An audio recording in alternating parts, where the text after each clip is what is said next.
Hi guys, I'm Hannah and welcome to my YouTube channel.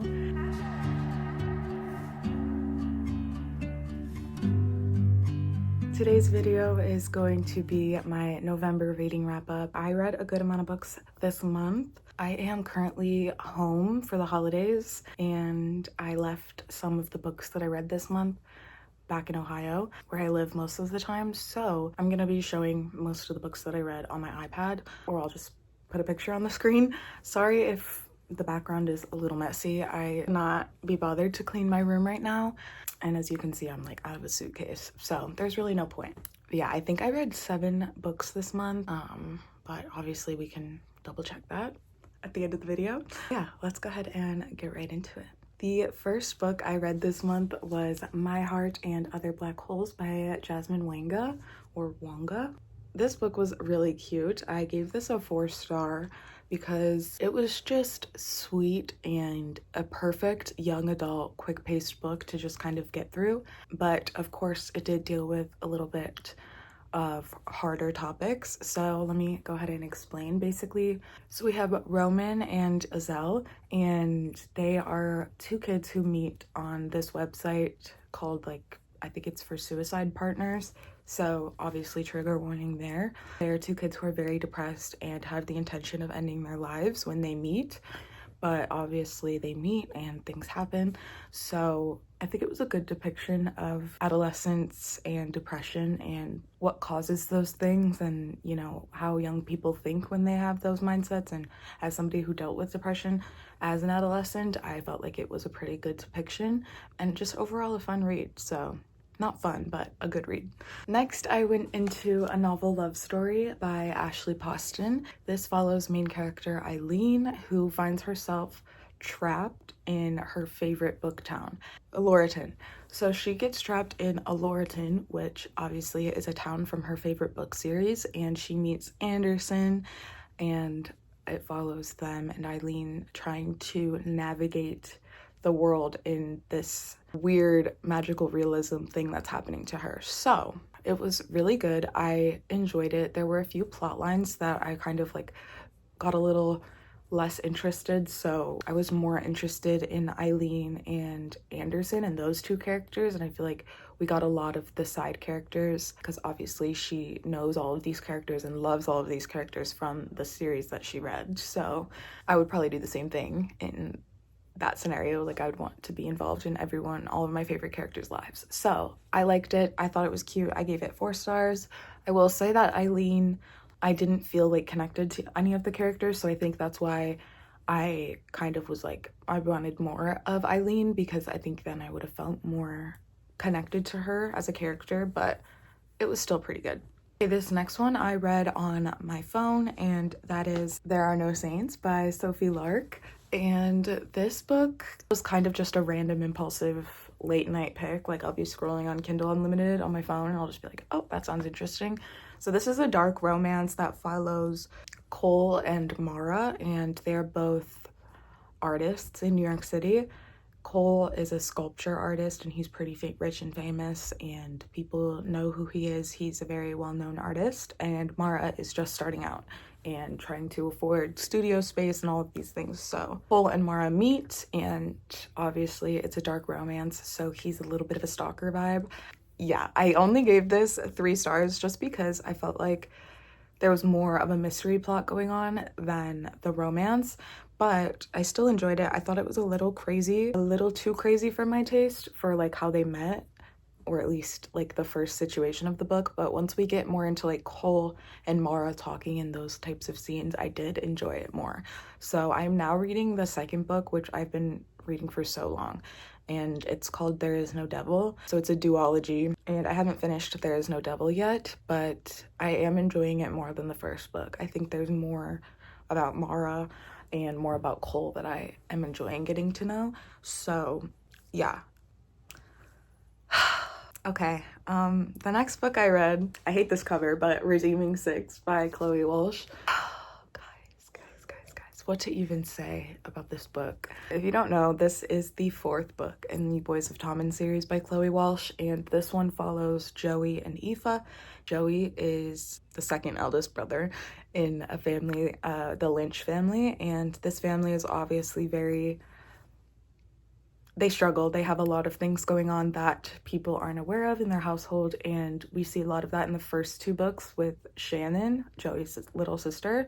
So you know a lot going into Joey's story, and I knew that it was going to be really painful. There's definitely something that happens that I was not a fan about, so I did dock my rating to a 4.5, and I think if this one specific thing didn't happen, then maybe I would have, like, I still love it and I love the plot and I think it does make sense for Joey, but I just wasn't totally obsessed with that plot line. If you know, you know.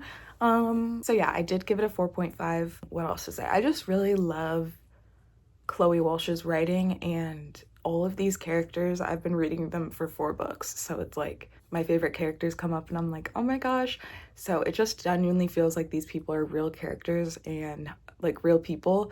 I think I switched my words around there. I was like, these characters are real people to me and I just want to see them happy and thriving.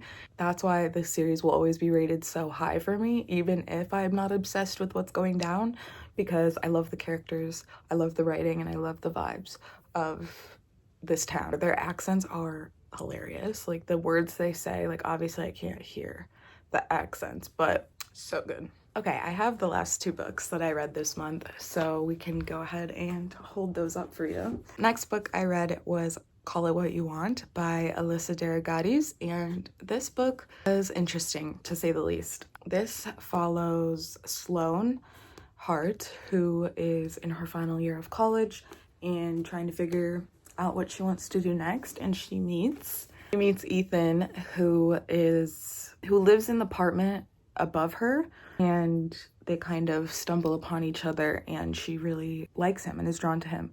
However, this man is very poor at relationships and communication, so it is very much a whirlwind with these 2 characters, and it is meant to be like a situationship kind of book, so I knew that going into it that these characters were probably going to have a tumultuous relationship and that I probably wasn't going to like Ethan, which was the case.